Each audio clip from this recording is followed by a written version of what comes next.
thanks to all of you and to all of you for joining us for this evening, a chance to get to know better the candidates to represent Wards 2 and Ward 6 for the City Council. We'll start with the race for Ward 2 councillor, the seat being vacated by Emily Norton. This will be followed by the race for councillor from Ward 6. So let's get started. All three Ward 2 candidates have long-term ties to Newtonville. Peter Bruce served for 6 years on the Newtonville Area Council, 3 of them as president. He was the lead author of the 42-page survey report, Envisioning Washington Street. After serving in the Army, Peter studied at the University of California before earning a PhD in political science at MIT.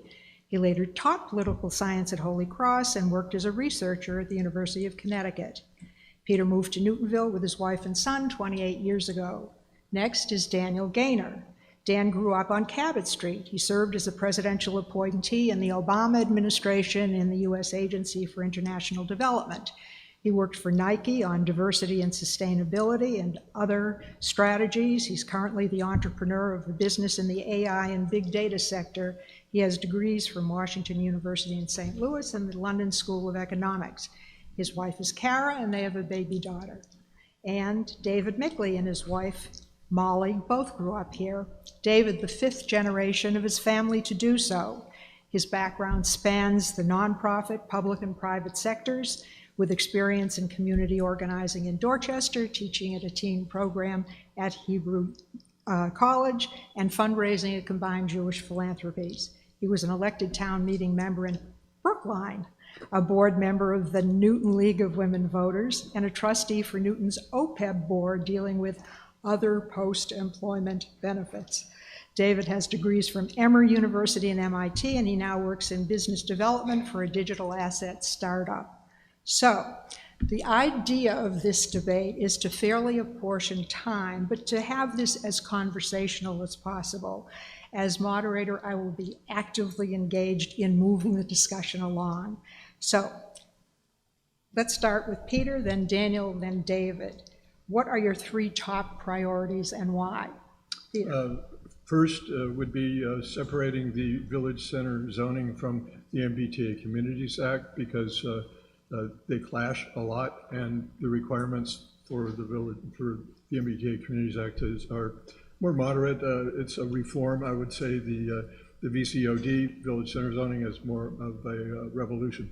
And I think we're going to get into that in greater detail. Also, for the environment, I think that we need to do a lot more to make new buildings solar equipped, not just solar ready. And we need charging stations and things like that. So the environment's a big one.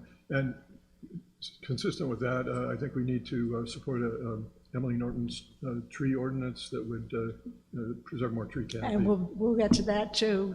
Dan? Well, first of all, thank you to the wonderful audience for showing up and being engaged citizens. Thank you to the Area Council for hosting this. It's been a thrill to not only be part of the campaign with these 2 wonderful candidates to my left and right, but also to knock on thousands of doors of fellow voters here in Newton. You asked for 3 priorities: walkability, affordability, and sustainability. To click into each of those, I'm the father of a 4th generation Newtonian. I grew up and I continue to live on Cabot Street, and I want to see wider sidewalks, smoother roads, better painted crosswalks, clearer intersections, making it easier and safer to get around, regardless of how you're doing it. Second, from an affordability standpoint, really want to make sure that the young families who want to move here can do so, older folks who want to downsize can do so, making sure that Newton is the best place to live regardless of your age or income. And then lastly, of course, sustainability. I'm a longtime sustainability advocate. I've done it in my professional career. We need to enhance the energy efficiency of old buildings. We need to embrace clean tech. And last but not least, we need to plant more trees. Okay, David. Yeah, thank you. Thank you for hosting. Great to see you, Dan and Peter. My overarching theme is for the city to deliver better on basic city services. That comes down to 3 things: streets, schools, and constituent services. Our streets and infrastructure are in terrible shape, and I want to see more investment in repaving roads and dealing with issues around infrastructure. Personal pain point recently for me in the library flooding that happened a month ago. My car was one of the 100 that was there when it was flooded and totaled. On schools, Our schools are one of the most important things for us to invest in. As a community, it's personal to me. My daughter is 1 year away from being in kindergarten at Newton Public Schools. My wife went K through 12 Newton Public Schools.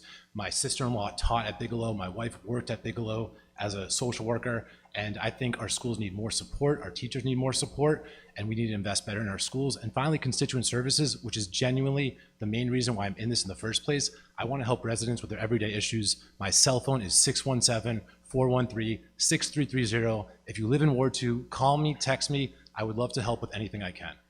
Wonderful. You'll be relieved to know that we're going to deal with all of the issues that you have mentioned. So fasten your seat belts. Let's start with what may be the most challenging question facing us, rezoning, and two plans to achieve it. Over the last few years, the administration's planning staff and the City Council have been drafting new higher density zoning to meet two goals. First, to fulfill the state's Housing Choice MBTA Communities Act, Newton was zoned for over 10,000 new units. This number doesn't include recently approved priority street units, which we can now count. So Newton may be providing or proposing to provide what some have tallied as 12,000 housing units near transit stations, well surpassing the 8,330 unit state mandate. Second, but not required, Newton is introducing the Village Center Overlay District, VCOD, to invigorate our village centers and add still more residential units, emphasizing walkability and reduced vehicle use. The fluidity of the numbers has been problematic, and the count remains in flux as the council tweaks the proposal, heading for the December deadline for finalizing the Rezoning Act in the MBTA Act. Given these challenges this is the question. Given the challenges in an already complicated plan, what are the challenges and the changes in it? What are the challenges for your constituents, and what would you recommend? Let's start with Dan. Thanks for the question. We have two different situations going on. We have the MBTA Communities Act, which, as you mentioned, looks at total capacity, but not necessarily what we're going to build. And we have the Village Center Overlay Districts, which are going to be focused on village centers, both those connected to the MBTA as well as those not connected to the MBTA. I've knocked on over 2,000 doors across Ward 2, and I can tell you there is a lot of consternation, there's a lot of questions, and there's also a lot of excitement about the plan. Folks look at situations like the downtown area of Newtonville, where we've got local businesses like Mochico and new developments like Trio, and they see the vibrancy of our villages enhanced. At the same time, we need to tweak the planned VCOD districts to make sure that they are in the right context of their communities. They must match the architecture. They must have the adequate setbacks. They must protect the environment. And I see the red dot, so I will stop there. But we'll return to this, David. Yeah, my position on this is pretty clear, and it's not because it's what I think, but it's because what I've been hearing from residents knocking doors. And I think the key thing for a ward councilor to do is represent those residents, to represent that voice. And I think what we need to do is to meet the requirements of the MBTA Communities Act, but not exceed it. The MBTA Communities Act is asking a lot for us. 8,300 units in a city that already has 30,000 units. Zoning for that much more is a huge increase. But our state leadership, they passed a law. There's 170 other cities that also have to follow this law. Newton has the 5th highest requirement out of those 170 cities, even though we're the 11th biggest city in the state. But we should comply with the law. It will open up new opportunities, and we should move on and focus on other things around delivering basic city services better to our citizens. Peter? Yes, I agree with David that we should comply with the law. We might push back on a few, or recommend a few changes, like that our commuter rail communities be rezoned only up for 15%, like other commuter rails according to the state law. But another aspect is the tripling of lot sizes on which buildings can be built by right up to 30,000 square feet. That's approximately the same size as Marty's Liquors. And if you can imagine a 5-story building going up there with the public having no input because it's built by right, so you can't, the public can't negotiate things like sustainability, affordability, design, amenities, and mitigation fees. So this would turn our village centers into a playground for developers, I'm afraid. It's far too radical, and that's another thing I oppose. I hope David would oppose that too, and I recognize his good sense in wanting to stop at 8,300 units. Well, it's interesting that you raise that because recently 9 city councilors wrote to the mayor and the city council urging a zoning plan, urging that the zoning plan for the mandated 8,330 units. Okay. That there'd be nothing in excess of that 8,330 units. Right. And they also advised against the village center overlay district and further housing until Newton can evaluate the impact on its infrastructure and quality of life. So do you agree with this stance? We don't have to go exactly. Yes, I'm largely. Yes. Do you agree with that? Yeah, I can elaborate more, but yes, I'm largely in alignment that I think this is a good next step. Let's zone for the 8,300 units, see what happens before we do more. One of the big challenges in being a city councilor is that you not only have to look at the policies today, but have foresight into the downstream implications going forward. And one of the issues I have with the position being listed here on the stage to my left and to my right is that effectively they're advocating for the city council to pick winners and losers. What they are advocating, in effect, is that certain MBTA eligible villages will be rezoned, but other villages without access to the T or the commuter rail, such as Nonantum, will not have access to those villages. In effect, what we're saying is that Newtonville or Newton Highlands or Newton Center would have the ability to improve the conditions, make them more walkable, make them more economically vibrant, bring in certain types of businesses. Whereas we would allow Nonantum and other nearby villages that don't have access to the T to somewhat wither economically, reducing house prices, but also reducing foot traffic, the vibrancy, and the sustainability of those villages as we enhance energy efficiency as part of this plan. So for that reason, I believe that we need to have flexibility built into the plan. Don't get me wrong, I have plenty of tweaks, like removing VC1 or fostering the right types of businesses. For example, not having all banks on the first floor. That said, I do not believe that we should have an incentive to focus more development in Newtonville by restricting the total amount of villages that are eligible for the VCOD plan. Well, the council just eliminated VC1, did it not? It's had a few tweaks that's been implemented that I've been fighting for, but not everything Peter, so far. you want to weigh in on that letter? Yes, I absolutely approve it. And I'd like to note that it recommends more transparent planning processes. Too often or too much in the past, we've been talking about vibrant village centers or transit-oriented development without actually putting metrics to that, without setting goals, without setting targets. We need to climb down the abstraction ladder, stop using these ideological buzz phrases, and start doing real planning with overall goals being stated first, with 3D visualizations being made available to us so we can get an idea of what we're in for. But the planning so far has been immersing us in a lot of technical details, hiding the overall goals to a large extent. We didn't vote on anything like this in the last election. So I think there's a problem of transparency, and I like the letter's emphasis on planning practically, step by step, having benchmarks to meet the overall goals, have assessments every once in a while, see if we're on target or if we need to change direction possibly. I mean, we have to be able to learn, and you need good metrics and good data to do that. Okay. Yeah, can I just make a comment on Dan's point? Please. So I think there's a few things I want to say in response to Dan's point. One is, I think the village centers are more interconnected than we give credit for. If some village centers are developed more, that will affect activity in other village centers. They are close to each other. That's the first point. And the second is, this does not restrict village centers that aren't part of the plan from being developed. It just changes it from being by right to special permit. And to me, the value of the special permit is giving the city more power over developers to A, decide whether we want the project, and B, if we do, to get as much out of it as possible. So I think for development of this scale, we want to keep as much of that power as possible, and I don't want to give that over more than we need to, which is why I go back to that point. Let's meet the criteria, but not exceed it. Well, just If I might, because you addressed my point. Yeah, thank you. I'm the only business owner on this stage. I'm the only job creator on this stage. I understand exactly what it takes to hire folks and worry about making payroll while not paying yourself. And I can tell you that the special permit process is one of the biggest drags on the city's ability to generate new revenue by allowing small and independent businesses to open here. Cabela's in Newtonville just required a special permit to waive 7 imaginary parking spots that it would have never been able to create. We find that a hair salon turned into a dog washing station can't open for months on end because it requires a special permit to cut a different type of hair. We hear this over and over and over again,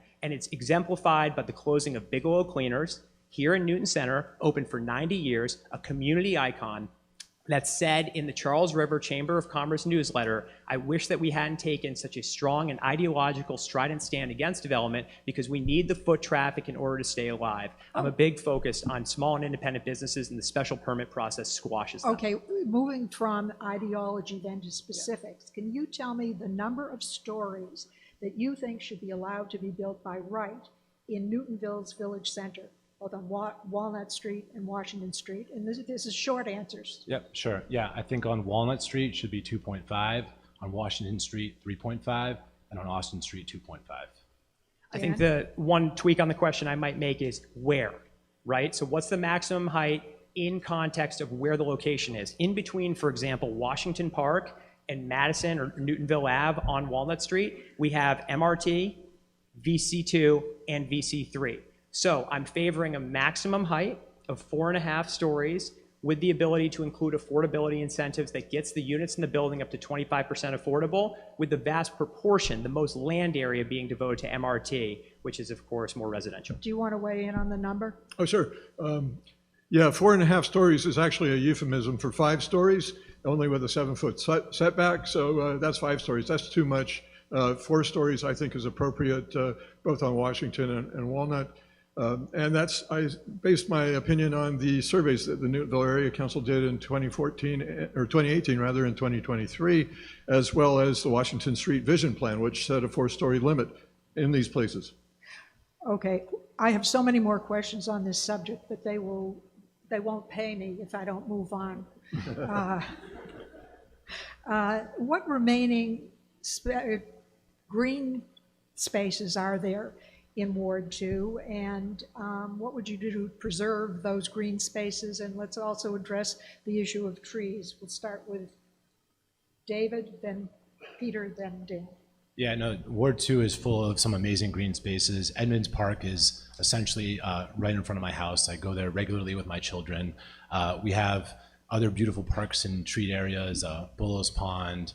We have, the trails along Arons-Barron. So I think that it's really important to support our groups that are on the ground supporting these spaces, Friends of Edmonds Park, Friends of Arons-Barron.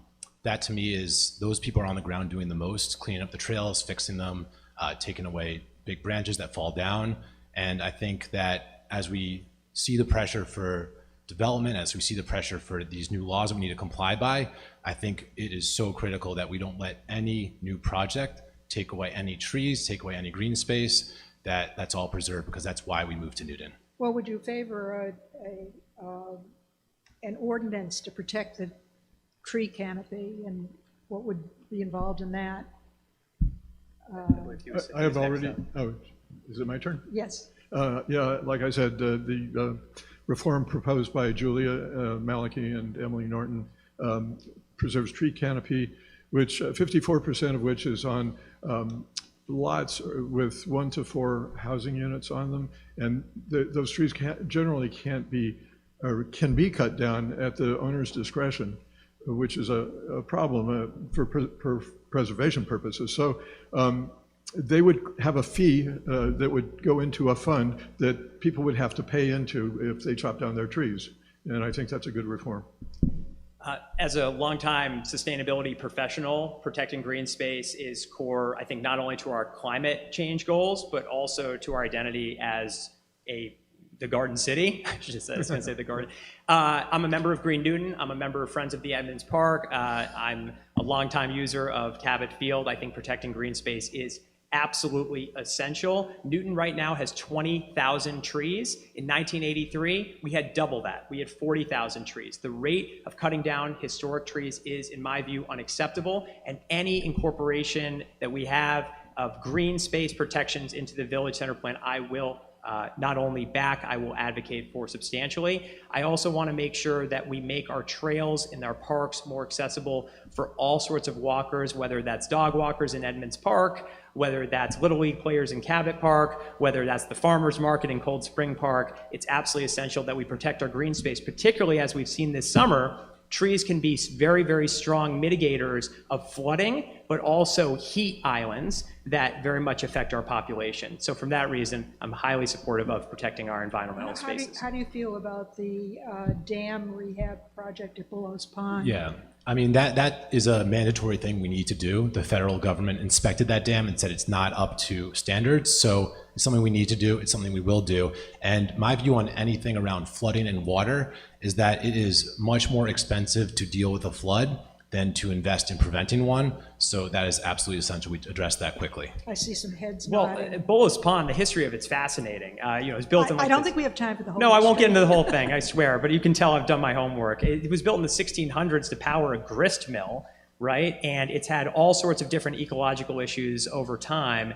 Bullows Pond is a ticking time bomb, as David said, with regard to flooding.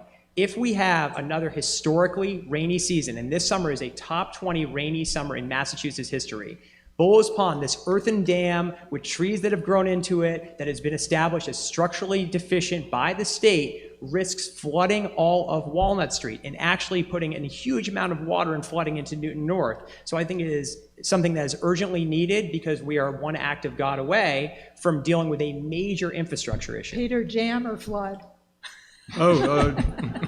Actually, I beg to differ with both candidates. Bullows Pond has never been overtopped by water. It has no significant cracks. The trees are relatively far and their roots don't protrude into it. So at least that's my perception. Perhaps I'm not an expert on this, but I'm not sure that the state has actually judged this correctly. They did judge that Bullows Pond needed, or the laundry book right next to it needed dredging several years ago. They said it was an emergency, it was really critical, and then the neighbors complained and said, well, you know, the facts don't really bear you out on most of the particulars. We have to, again, climb down the abstraction ladder, and that was, overly alarmist. They now don't regard it as a problem. The state doesn't regard that as a problem. So it seems like there's been a little bit of overreaction on the state's part, or just not enough fine-grained analysis, too much abstract thinking, and I think we ought to ask the state to reconsider, but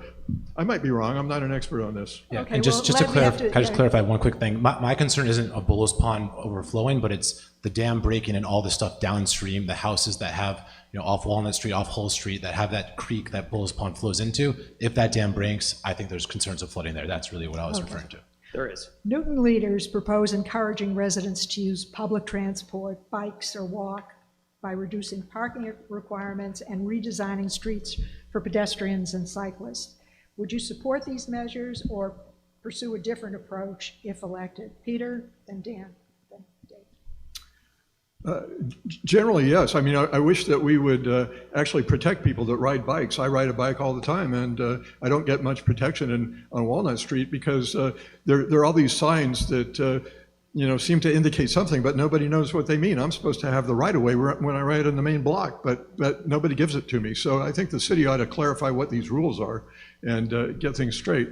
But the city has wanted to do some things, like the Washington Street Vision Plan wanted a road diet all the way down Washington Street. I think that's a really bad idea. I think if you look at the West Newton experiment, that's been a failure. And but the amount of traffic that's farther down, farther east, Washington Street is much, much higher. And the Federal Highway Administration recommends against doing road diets Time at up. that level. Dan. Let's admit the obvious. Newton will continue to be a car driving city, but that doesn't mean we shouldn't give additional options to residents who want to get around by means other than driving themselves. What does that mean? That means working with the state to increase the frequency of, for example, the commuter rail station, which runs 8 times a day from Newton into the city and 12 times a day back from the city into Newton. I'd like to increase the ability to use, for example, school buses that are sitting unused during the school day to augment our bus routes. Most importantly, though, Newton, as you all know, has just found additional sources of funding to the tune of up to $40 million. As we know, Numo, the amazing service that helps everyone from seniors to young families get around, has been recently curtailed just to seniors. I'd like to use some of that money to expand Numo all to the residents equally. David? Yeah, I really agree with the overarching sentiment Dan shared about people are still going to drive, but let's also create other ways for people to get around. Anecdotally, I'm a big biker. I take my kids to school on bike.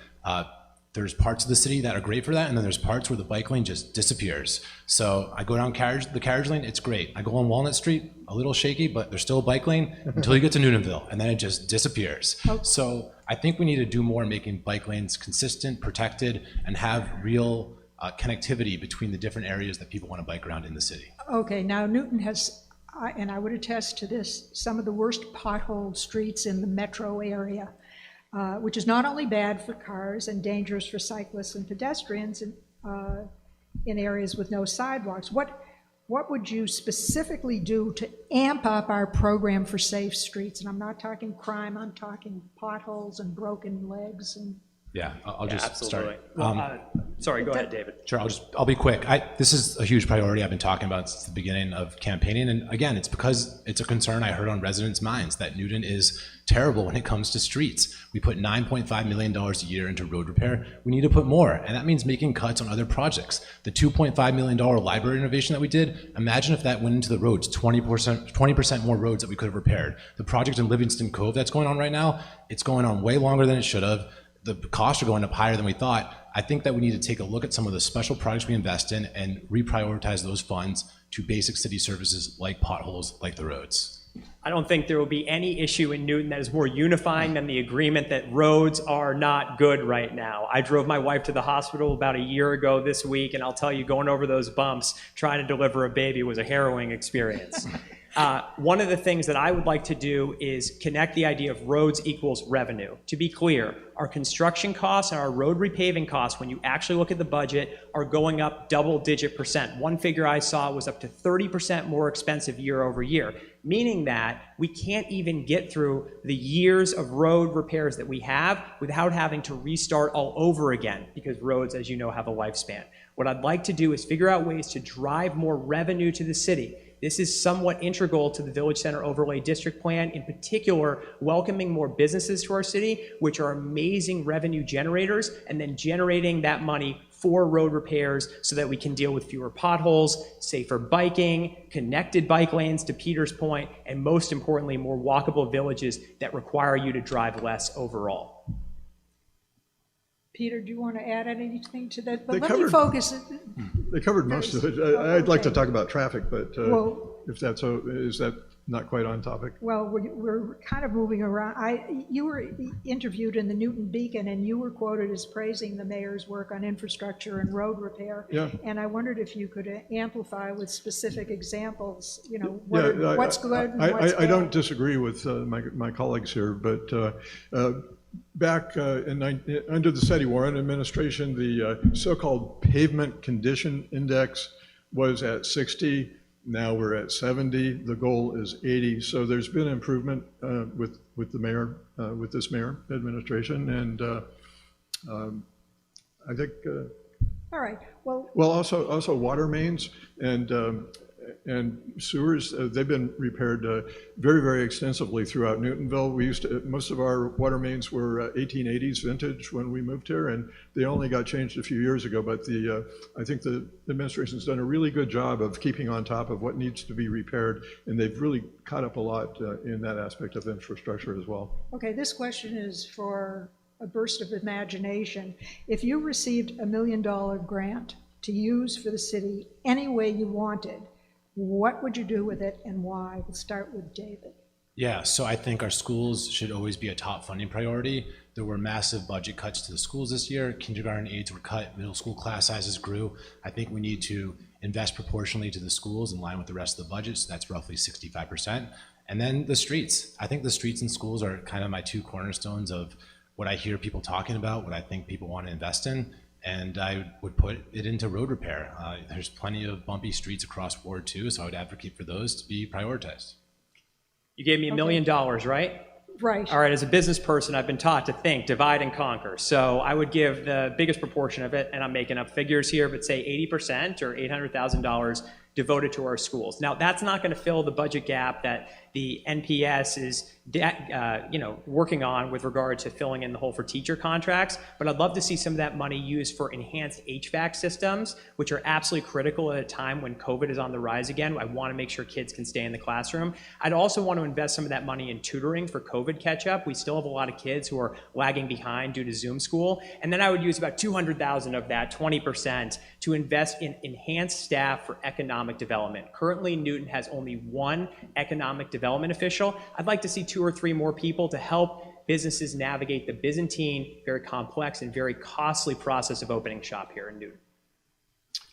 I think I put about half of it into the schools and maybe half of it into debt service to just, paying down the debt so that we don't have so much and that we don't have overrides as frequently and so forth. But for the schools, just a specific example, I think that we ought to buy perhaps the Mount Alvernia School, and use its territory for fields, for affordable housing and things like that. I think we ought to buy the city ought to buy the Church of the Open Word, the Swedenborgian church across from the senior center, and have a really expansive senior center with a multi-campus approach. Those are the main things that come to my mind right now. I hope you all have the opportunity to make such distributions. Yeah. Another imagining question. If someone came to you with a proposal to build a piece of public infrastructure in our city, roads, bridges, etc., how would you evaluate whether or not that proposal was worth implementing? And let's start with Peter. Well, it depends on the project, but I would get the best experts in that field together that would be able to evaluate it, have them make some recommendations about a plan, about time, cost, how it could be implemented and so forth. I would involve the public. I think the public doesn't get surveyed enough or even approached enough about what to do. So I'd have a very strong outreach program if this was going to affect the whole city, and let people know why this would be good and why it would be better than what we have now. That you always have to sort of evaluate things against the null hypothesis of what's the status quo, what's the future, what are the costs and benefits and the risks of doing something else. I'm somebody who believes in taking community engagement on an ongoing basis, and especially upfront in the planning process for any big infrastructure decision. And whether it's a new road or a set of stoplights or a new bridge, or my favorite idea, which is building a park right next to Star Market over the highway with those air rights, I think we should absolutely include community engagement upfront. The conversation with the community is so important, and I am big on data, not ideology, guiding decision-making so we can have some common sense approaches. With that in mind, I would also keep in mind the priorities I have: walkability, affordability, and sustainability. Walkability, does it make our village centers easier to get around without a car? Sustainability, are there climate impacts that we can say definitively lessen our emissions and help us combat the dangerous challenge of climate change? And from affordability, not necessarily on our pocketbooks, but our city's budget out of the $500 million we have. David. Yeah, I think Peter captured it pretty well, and I have nothing really to add. Wow. Okay. Here is a question. Now we've gotten into finance and so forth, and here's a question that never seems to go away. Is the city adequately funding its post-retirement health benefits, OPEB? And if not, what would you do differently? And let's start with Dan.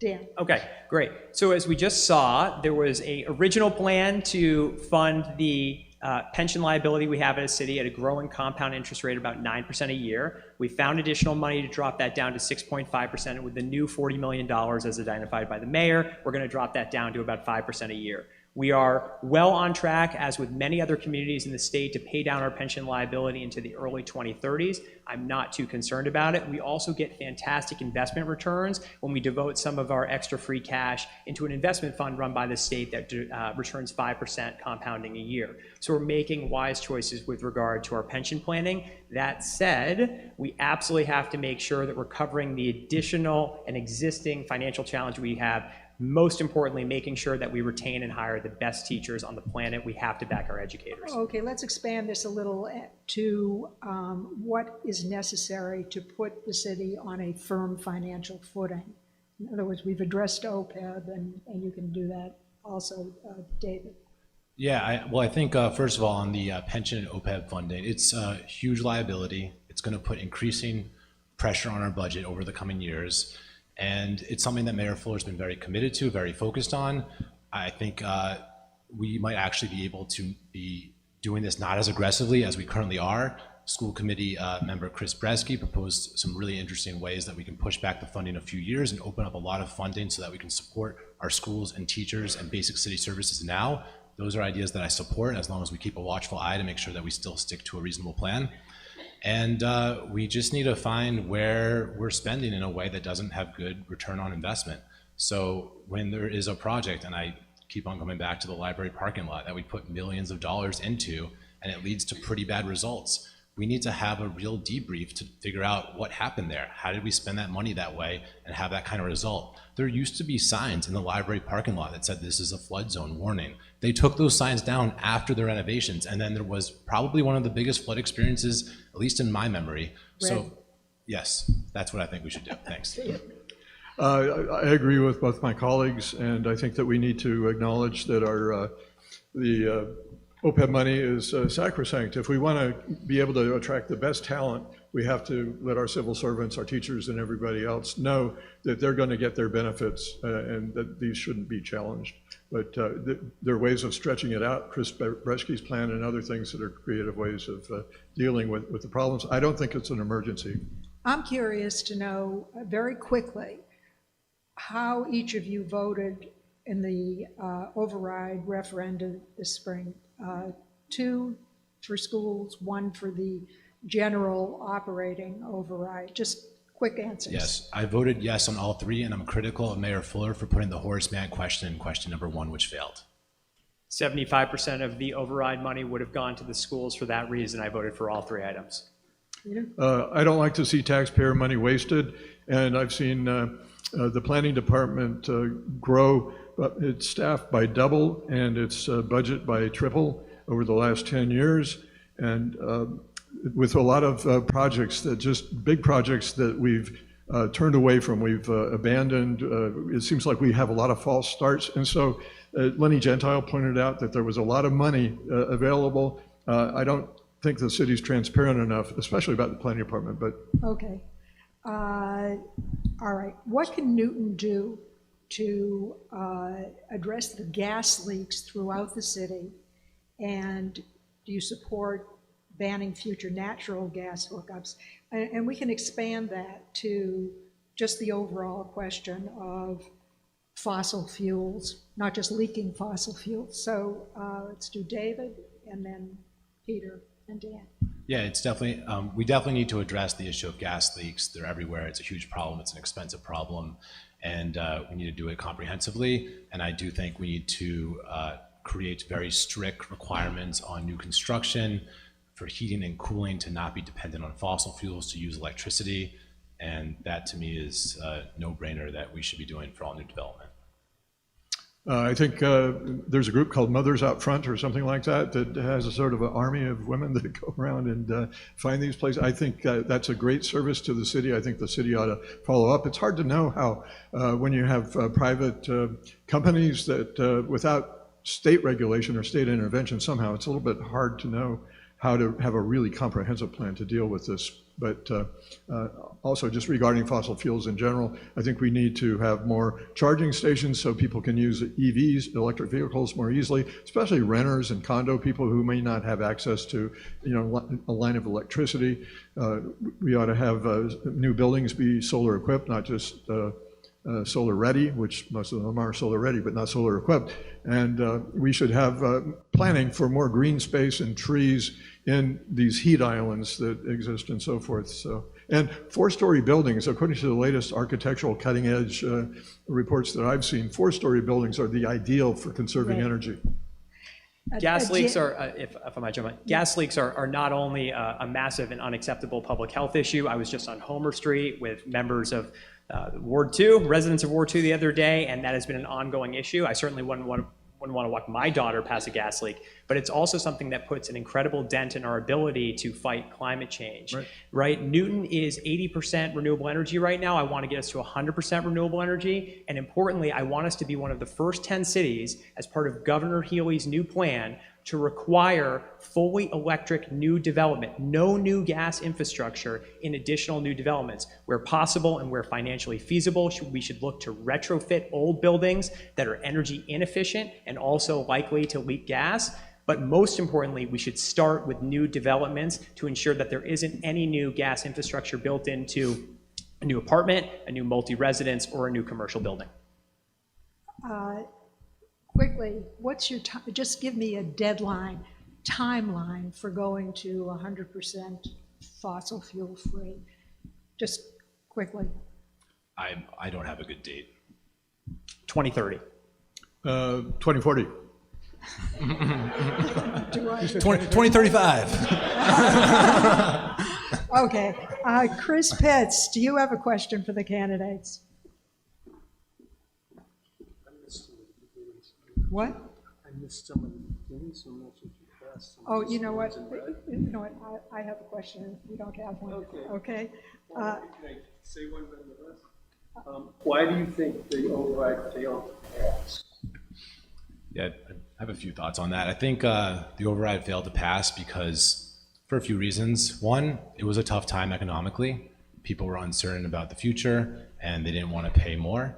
The second is, I think, question one didn't have enough of a coherent vision around it. It seemed like a grab bag of different agenda items that didn't fit into a larger strategy.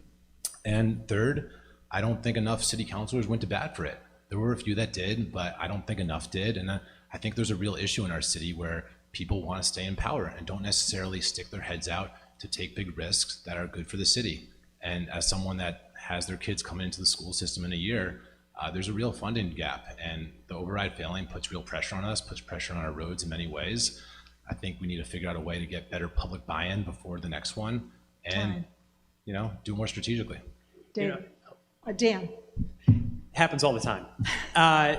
I'm the father of a future Cabot School student. I really like that 75% of the override funds were going to be devoted to the schools. It's very disappointing to see that there's this impasse with regard to how well we can pay our teachers. Our teachers are ultimately the jewel of this city. We devote 65% of our budget every year to the schools and to educators, and I think it's very disappointing that we're not doing our absolute utmost to retain and attract the best possible teachers. I think the reason it failed, one, economy, a bit uncertain at the time, rising inflation, concerns around interest rates. Second, a lack of transparency and clear communication at all levels. I wouldn't just put this on the mayor or the city council, but also on advocacy organizations to understand the clear benefits. The override would have been not an insignificant chunk, a couple $100 for a household. But what it would allow us to do is to maintain being the best schools and the best state for education. I think we need to be more clear about the implications. Two main things, I think. One is a sense of distrust of the current administration among much of the city. Two big projects that people don't understand. And also, I think there's a class sort of a there was a skew to the vote on the override where working class people, middle class people, I think voted more against it than the upper middle class did because they're hit harder by the taxes, and they don't see that the taxes are going to help them necessarily, especially north of the Pike. Okay, now comes the fun part, where each of you gets to ask a question of one of your opponents. So we will start with Dan, and then we'll go to David, and then to Peter. Dan, your question is for whom? Peter, one of the primary roles of the city council is to evaluate the city's budget. The city's budget is $500 million a year. Could you do a breakdown of the city's budget right now by different slices of the pie and let me know which ones you'd reapportion and which ones you would grow? Nothing like a small question. Well, the city has a budget of $500 million. It has a debt of $1 billion. Some of the key departments, the police and fire, get around 25 million. Planning gets only a few million. It's not too big. You know, I don't have a fine-tooth comb and can spout all these figures out, but we do spend 10% of our budget servicing the debt, and I think that's a real problem, and that's my answer for now. Okay, David, whom do you want to put in the hot seat? Yeah, thanks. Peter. I'm the Avis of rental cars up here, okay? We have no idea who's going to get through this preliminary, but in the imaginary scenario that it's Dan and me, who would you vote for and why?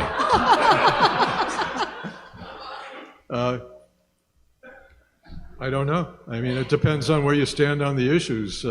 I like the fact, David, that you've sort of borrowed my pajamas. I'm not sure on the development issues. I didn't see you oppose the 8330 until a few weeks ago. Part of the reason I jumped into the race was because neither of these guys had a position that I thought represented Emily Norton's legacy or that of the Newtonville Area Council, and being for prudent growth rather than unlimited growth. I'm glad to see that you're borrowing my pajamas.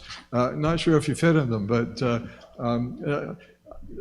I don't know. I'll reserve judgment, but I like your stance currently. Dan's, I don't know why Dan likes the YIMBY Act, which by 2040 would create 407,000 units. I don't know where he got that, the metrics or the so-called data-driven analysis that justifies that, but that's much faster even than the pace that we're going at right now at a time when the population of the city and the state's declining.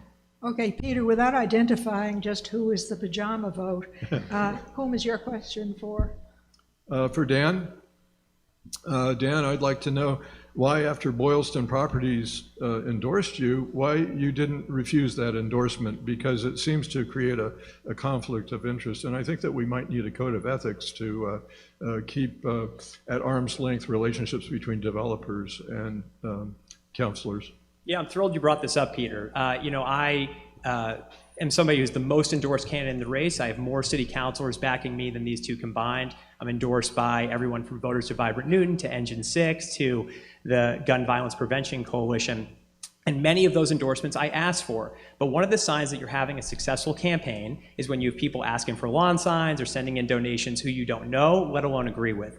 And out of the thousands of emails that I have sent on my behalf, one from a real estate group seems to have a spotlight from Mr. Bruce and Mr. Micley. Mr. Micley, in fact, thought so unkindly of it, as did I, but Mr. Micley raced to the printers and spent $3,000 of his own money to send out a negative attack implicating me as either accepting their endorsement, which I do not, asking for their endorsement, which I never did, let alone taking money from them, which I, of course, would never want to do.